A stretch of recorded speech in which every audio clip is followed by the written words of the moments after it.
Hi hello ವೀಕ್ಷಕರೇ ಸ್ನೇಹಿತರೆ ಎಲ್ಲರಿಗೂ ಕೂಡ ಸ್ವಾಗತ. ಇವತ್ತಿನ ವಿಡಿಯೋದಲ್ಲಿ ಏನು ಮಾಡ್ತಾ ಇದ್ದೀನಿ ಅಂತ ನಿಮಗೂ ಕೂಡ ತೋರಿಸ್ಕೊಡ್ತೀನಿ ಸ್ನೇಹಿತರೆ. ನಿಮ್ಮ ತಲೆಯಲ್ಲಿ ಜಾಸ್ತಿನೇ ಕೂದಲು ಉದುರುವಂಥ ಸಮಸ್ಯೆಗಳು, ನಮ್ಮ ಕೂದಲು ಬೆಳವಣಿಗೆ ಆಗ್ತಾಯಿಲ್ಲ, ನಮ್ಮ ಕೂದಲು ಹೊಸದಾಗಿ ಗ್ರೋತ್ ಆಗಬೇಕಂತ ಎಲ್ರಿಗೂ ಕೂಡ ಆಸೆ ಇದ್ದೇ ಇರುತ್ತೆ. ಆವಾಗ ಏನು ಮಾಡಬೇಕು, ಯಾವ ಆಯಿಲ್ ಹಚ್ಚಬೇಕಂತ ಯೋಚನೆ ಮಾಡ್ತಿರ್ತೀರಾ. ಅದಕ್ಕೋಸ್ಕರನೇ ಸ್ನೇಹಿತರೆ ಇವತ್ತಿನ ಹೇರ್ ಆಯಿಲ್ ನೀವು ಒಂದೇ ವಾರದಲ್ಲಿ ರಿಸಲ್ಟ್ ಕೊಟ್ಬಿಡುತ್ತೆ ಸ್ನೇಹಿತರೆ. ಹಾಗಾಗಿ ಖಂಡಿತವಾಗಿ ಬಳಸಿ ನೋಡಿ, ಯೂಸ್ ಮಾಡಿ. ಒಂದೇ ಸರ್ತಿ ಮಾಡಿಟ್ಕೊಂಡ್ಬಿಟ್ರೆ ಸಾಕು. ವಾರದಲ್ಲಿ ಒಂದು 2-3 ಸರ್ತಿ ನೀವು ತಲೆಗೆ ಮಸಾಜ್ ಕೊಡಬೇಕಾಗತ್ತೆ. ಅದು ಯಾವ ರೀತಿ ಆಯಿಲ್ ರೆಡಿ ಮಾಡ್ಕೋಬೇಕಂತ ತೋರಿಸ್ತೀನಿ, ಬನ್ನಿ ಸ್ನೇಹಿತರೆ. ಇವಾಗ ಫಸ್ಟಿಗೆ ಆಲ್ರೆಡಿ ನಾನು ಕಬ್ಬಿಣದ ಕಡೆ ಸ್ಟೋವ್ ಮೇಲೆ ಇಟ್ಕೊಂಡಿದ್ದೆ. ಅದರಲ್ಲಿ ನಾನು ಇವಾಗ ಕೊಕೊನಟ್ ಆಯಿಲ್ ಹಾಕಿದ್ದೀನಿ ನೋಡಿ, ಕೊಬ್ಬರಿ ಎಣ್ಣೆನ 1 ಬಟ್ಲಷ್ಟು ಕಾಸ್ತಾ ಇದ್ದರೆ 1 ಬಟ್ಲಷ್ಟು ತೊಗೊಳ್ಳಿ. ನಿಮ್ಗೆ ಎಷ್ಟು ಕಾಸ್ತೀರಾ ಅಷ್ಟು ಜಾಸ್ತಿ ಪ್ರಮಾಣದಲ್ಲಿ ಎಣ್ಣೆ ತೊಗೋಬೇಕಾಗತ್ತೆ. ಇವಾಗ ನೋಡಿ, ಎಣ್ಣೆ ಸಣ್ಣ ಉರಿಯಲ್ಲಿ ಕಾಯ್ತಾ ಇತ್ತು. ಅದರಲ್ಲಿ ನಾನು ಇವಾಗ ಕರಿಬೇವಿನ ದಳ ಹಾಕಿರುವಂಥದ್ದು. ಕರಿಬೇವಿನ ದಳದ ಜೊತೆಗೆ ನಾನು ಇವಾಗ ಅದಕ್ಕೆ ನೋಡ್ತಾ ಇರಬಹುದು ಮೆಂತ್ಯ ಕಾಳು ಕೂಡ ಹಾಕಿದ್ದೀನಿ. ಮೆಂತ್ಯ ಕಾಳು, ಕರಿಬೇವು ತುಂಬಾ ಒಳ್ಳೆಯದು ನಮ್ಮ ಕೂದಲಿಗೆ. ನಮ್ಮ ಕೂದಲು ಬಿಳಿ ಕೂದಲು ಆಗದೇ ರೀತಿ ಕೂಡ ಕಾಪಾಡುತ್ತೆ. ಹಾಗೆ ನಮ್ಮ ಕೂದಲು ಚೆನ್ನಾಗಿ ಬೆಳವಣಿಗೆ ಕೂಡ ಮಾಡುತ್ತೆ. ಅದ್ರ ಜೊತೆಗೆ ಸ್ನೇಹಿತರೆ ಅದಕ್ಕೆ ಮತ್ತೇನು ಸೇರಿಸಿದ್ದೀನಿ ಅಂದರೆ ಅಗಸೆ ಬೀಜ ಕೂಡ ಸೇರಿಸಿದ್ದೀನಿ. ಅಗಸೆ ಬೀಜ ನಮ್ಮ ಕೂದಲಿಗೆ ಶೈನಿಯಾಗಿ, ಸಿಲ್ಕಿಯಾಗಿ ನಮ್ಮ ಕೂದಲು ಚೆನ್ನಾಗಿ ಬೆಳವಣಿಗೆ ಆಗುತ್ತೆ. ಆಮೇಲೆ ಸ್ನೇಹಿತರೆ 1 ಸ್ಪೂನಷ್ಟು ಅದಕ್ಕೆ ಕಪ್ಪು ಜೀರಿಗೆ ಕೂಡ ಹಾಕಿಬಿಡಿ. ಕಪ್ಪು ಜೀರಿಗೆ ನಮ್ಮ ಕೂದಲಿಗೆ ಬಿಳಿ ಕೂದಲು ಆಗದೇ ರೀತಿ ಕೇರ್ ಮಾಡುತ್ತೆ. ಇವೆಲ್ಲ ಕೂಡ ಹಾಕಿ ಎಣ್ಣೆ ಚೆನ್ನಾಗಿ ಸಣ್ಣ ಫ್ಲೇಮಲ್ಲಿ ಇಟ್ಕೊಂಡು ಕಾಯಿಸ್ಕೋಬೇಕಾಗುತ್ತೆ. ನಾವು ಎಷ್ಟೋ ತನಕ ಕಾಯಿಸ್ತೀವಿ ಅಷ್ಟೋ ತನಕ ನಮ್ಮ ಎಣ್ಣೆಯಲ್ಲಿ ಏನಾಗುತ್ತೆ ಅಂದರೆ ಎಲ್ಲನೂ ಕೂಡ ರಸ ಚೆನ್ನಾಗಿ ಅದು ಏನಾಗುತ್ತೆ ಅಂದರೆ ಬಿಡ್ತಾ ಹೋಗುತ್ತೆ. ಎಲ್ಲ ಕೂಡ ಹಾಕಿರ್ತೀವಲ್ವ, ಅದೇನಾಗುತ್ತೆ ಎಣ್ಣೆ ಕಲರ್ ಚೇಂಜ್ ಆಗ್ತಾ ಬರುತ್ತೆ. ಹಾಗಾಗಿ ಎಣ್ಣೆ ಚೆನ್ನಾಗಿ ಕಾಯಿಸ್ತಾ ಇರಬೇಕು. ಈ ಥರ ಆಯಿಲ್ ರೆಡಿ ಮಾಡಿ ನೀವು ತಿಂಗಳನ್ಗಟ್ಟಲೆ ಕೂಡ ಸ್ಟೋರ್ ಮಾಡಿ ಇಟ್ಕೋಬೋದು. ಯಾವಾಗ ಬೇಕಾವಾಗ ನಿಮಗೆ ಎಣ್ಣೆ ಮಸಾಜ್ ಕೊಡುವಾಗ ಈ ಎಣ್ಣೆ ಬಳಸ್ತಾ ಬಂದರೆ ಸಾಕು ಸ್ನೇಹಿತರೆ. ನಿಮ್ಮ ಕೂದಲಿನ ಸಮಸ್ಯೆಗಳು ಎಲ್ಲ ಕೂಡ ಕಡಿಮೆ ಆಗ್ತಾ ಬರುತ್ತೆ. ಹಾಗೆ ನಮ್ಮ ಕೂದಲು ನೋಡ್ತಾ ನೋಡ್ತಾ ಉದ್ದವಾಗಿ, ದಟ್ಟವಾಗಿ ಕೂಡ ಬೆಳೆಯೋದಕ್ಕೆ ಸ್ಟಾರ್ಟ್ ಆಗುತ್ತೆ. ಇವಾಗ ಆಯಿಲ್ ನಾನು ಆಫ್ ಮಾಡಿದ್ದೀನಿ. ಸ್ಟೋವ್ ಆಫ್ ಮಾಡಿದ ಮೇಲೆ ಏನು ಮಾಡಬೇಕಂದ್ರೆ ಇದಕ್ಕೆ ಬ್ರಿಂಗ್ರಾಜ್ ಪೌಡ್ರ್ ಹಾಕ್ತಾಯಿದ್ದೀನಿ ನೋಡಿ ಸ್ನೇಹಿತರೆ. ಬ್ರಿಂಗ್ರಾಜ್ ಪೌಡ್ರ್ ನೋಡಿ ಆನ್ಲೈನಲ್ಲಿ ಸಿಗುತ್ತೆ. ನಿಮಗೆ ಬೇಕಾದರೆ ನಿಮ್ಮ ಮನೆ ಹತ್ತಿರ ಈ ಥರ ಗಿಡ ಇದ್ದರೆ ಅದು ಖಂಡಿತವಾಗಿ ಅದರ ಎಲೆ ಇದರಲ್ಲಿ ಹಾಕಿ ಎಣ್ಣೆ ಕಾಯಿಸ್ಬೋದು. ಇವಾಗ ನನ್ನ ಹತ್ರ ಎಲೆ ಸಿಕ್ಕಿಲ್ಲ, ಹಾಗಾಗಿ ಬ್ರಿಂಗ್ರಾಜ್ ಪೌಡ್ರ್ ಯೂಸ್ ಮಾಡ್ತಾಯಿದ್ದೀನಿ. ಅದು ಹಾಕುವಾಗ ಒಂದು ಏನು ಕೇರ್ ಮಾಡಬೇಕಂದ್ರೆ ಸ್ನೇಹಿತರೆ, ಸ್ಟವ್ ಆಫ್ ಮಾಡಿ ಸ್ವಲ್ಪ ಆಗಿ ಪೌಡ್ರ್ ಹಾಕ್ತಾ ಹೋಗಬೇಕು. ಅದು ಕೂಡ 1 ಸ್ಪೂನಷ್ಟು ಹಾಕಬೇಕಾಗತ್ತೆ. ಹಾಗಾಗಿ ನಾನು ಸ್ವಲ್ಪನೇ ಹಾಕಿದ್ದೀನಿ ನೋಡಿ.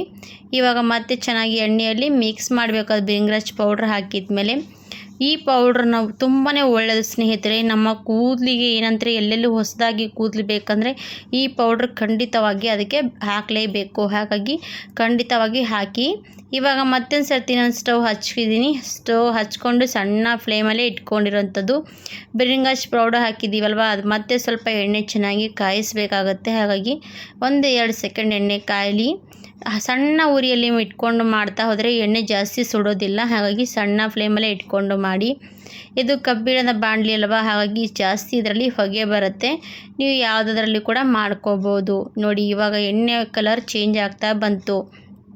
ಈ ಥರವಾಗಿ ಎಣ್ಣೆ ರೆಡಿ ಮಾಡಿ ಇಟ್ಕೊಂಡ್ಬಿಟ್ರೆ ಸಾಕು ಸ್ನೇಹಿತರೆ. ಮಕ್ಕಳಿಗಾಗಲಿ ದೊಡ್ಡವರಿಗಾಗಲಿ ಎಲ್ರಿಗೂ ಕೂಡ ಈ ಹೇರ್ ಆಯಿಲ್ ತುಂಬಾ ಒಳ್ಳೆ ರಿಸಲ್ಟ್ ಕೊಡುತ್ತೆ. ಖಂಡಿತವಾಗಿ ಬಳಸಿ ನೋಡಿ. 1 ವಾರದಲ್ಲಿ ನಿಮಗೂ ಕೂಡ ರಿಸಲ್ಟ್ ಸಿಕ್ಕೇ ಸಿಗುತ್ತೆ, ಖಂಡಿತ ಹೇಳ್ತಾ ಇದ್ದೀನಿ. ಟ್ರೈ ಮಾಡಿದ ಮೇಲೆ ನಿಮಗೆ ಗೊತ್ತಾಗುವಂಥದ್ದು. ಇವಾಗ ಎಣ್ಣೆ ಕಾಯಿಸ್ಕೊಂಡು ತೊಗೊಂಡಿದ್ದೀನಿ. ಎಣ್ಣೆ ಸೋದಿಸ್ಕೊಂಡು ತೊಗೊಳ್ತಾ ಇದ್ದೀನಿ ನೋಡಿ ಬಟ್ಲಲ್ಲಿ.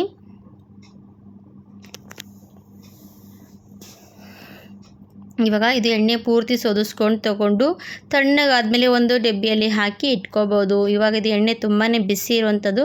ಹಾಗಾಗಿ ಸ್ವಲ್ಪ ಇದು ತಣ್ಣಗಾದ್ಮೇಲೆ ನಾನೀಗ ತಲೆಗೂ ಕೂಡ ಮಸಾಜ್ ಕೊಡ್ತೀನಿ. ಮತ್ತು ಎಣ್ಣೆ ಕಲರ್ ಚೇಂಜ್ ಆಗುತ್ತೆ ತಣ್ಣಗಾದ್ಮೇಲೆ ಅಂತ ನೋಡಿ. ಇವಾಗ ಸ್ನೇಹಿತರೆ ತಣ್ಣಗಾದ್ಮೇಲೆ ಎಣ್ಣೆ ಕಲರ್ ನೋಡ್ತಾ ಇರ್ಬೋದು ಎಷ್ಟು ಚೆನ್ನಾಗಿ ಕಪ್ಪು ಕಲರ್ ಬಂದಿರೋಂಥದ್ದು. ಇದೇ ನೋಡಿ ಸ್ನೇಹಿತರೆ ನಮ್ಮ ಮನೆಯಲ್ಲಿ ಮಾಡಿರೋಂಥ ಹೇರ್ ಆಯಿಲು. ಖಂಡಿತವಾಗಿ ಟ್ರೈ ಮಾಡಿ. ನೀವು ಕೂಡ ನೋಡಿದವರು ಒಂದು ಸರ್ತಿ ಟ್ರೈ ಮಾಡಿ ನೋಡಿ. ವಿಡಿಯೋ ಇಷ್ಟ ಆದರೆ ಲೈಕ್ ಮಾಡಿ, ಸಬ್ಸ್ಕ್ರೈಬ್ ಮಾಡಿ. ಬನ್ನಿ ಇವಾಗ ನಾನೀಗ ಹೇರ್ ಆಯಿಲ್ ಅಪ್ಲೈ ಮಾಡ್ತಾ ಇದ್ದೀನಿ. ಇವಾಗ ನೋಡಿ ತಲೆಯಲ್ಲಿ ಎಲ್ಲೆಲ್ಲಿ ಕೂದಲಿಲ್ಲ ಅಲ್ಲಿ ಜಾಸ್ತಿ ಎಣ್ಣೆ ಹಚ್ಚಬೇಕಾಗತ್ತೆ ನೋಡಿ. ನಮ್ಮ ಮನೆಯವ್ರ ತಲೆಯಲ್ಲಿ ಮಾತ್ರ ತುಂಬಾ ಚೆನ್ನಾಗಿ ಕೂದಲು ಎಲ್ಲ ಕೂಡ ಉದುರು ಹೋಗಿತ್ತು. ಇದೇ ಆಯಿಲ್ ಹಚ್ತಾ ಬಂದಾಗ ಅವರ ತಲೆಯಲ್ಲಿ ಸ್ವಲ್ಪ ಕೂದಲು ಕೂಡ ಬರ್ತಾ ಇರೋವಂಥದ್ದು ನೋಡಿ. ಹಾಗಾಗಿ ಈ ಥರ ಆಯಿಲ್ ರೆಡಿ ಮಾಡಿ ಅವರಿಗೂ ಕೂಡ ಹಚ್ತಾ ಇದ್ದೀನಿ. ನೀವು ಕೂಡ ಒಂದು ಸರ್ತಿ ಟ್ರೈ ಮಾಡಿ. ಹೊಸದಾಗಿ ಕೂದಲು ಬೆಳವಣಿಗೆ ಆಗುವಂಥ ಚಾನ್ಸಸ್ ಇದರಲ್ಲಿರುವಂಥದ್ದು.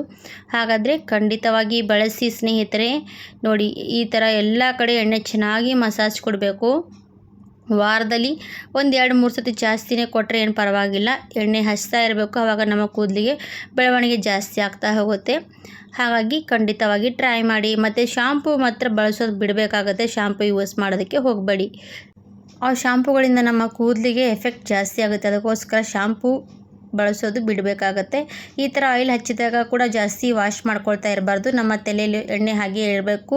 ವಾರದಲ್ಲಿ 1 ಸರ್ತಿ 2 ಸರ್ತಿ ತೊಳ್ಕೊಂಡ್ರೆ ಸಾಕು. ಅದು ಕೂಡ ಶಾಂಪೂ ಇಲ್ಲದೇ ತೊಳ್ಕೊಬೇಕು. ಇಷ್ಟು ಮಾಡ್ತಾ ಹೋಗಿ ನಿಮ್ಮ ಕೂದಲು ಹೊಸದಾಗಿ ಗ್ರೋತ್ ಆಗೇ ಆಗುತ್ತೆ. ಖಂಡಿತವಾಗಿ ಬಳಸಿ ನೋಡಿ, ಯೂಸ್ ಮಾಡಿ ನೋಡಿ. ನಿಮಗೂ ಕೂಡ ರಿಸಲ್ಟ್ ಸಿಕ್ಕರೆ ಕಮೆಂಟ್ಸ್ ಮೂಲಕ ತಿಳಿಸಿ. ಹಾಗಿದ್ದರೆ ಮತ್ತೊಂದು ವಿಡಿಯೋ ಜೊತೆಗೆ ಮತ್ತೊಂದು ಸರ್ತಿ ಹೊಸದಾಗಿ ಸಿಗೋಣ ಸ್ನೇಹಿತರೆ. ಈ ವಿಡಿಯೋ ಇಲ್ಲಿಗೆ ಎಂಡ್ ಮಾಡ್ತಾ ಇದ್ದೀನಿ. Thank you for watching. ಧನ್ಯವಾದ ಎಲ್ರಿಗೂ ಕೂಡ.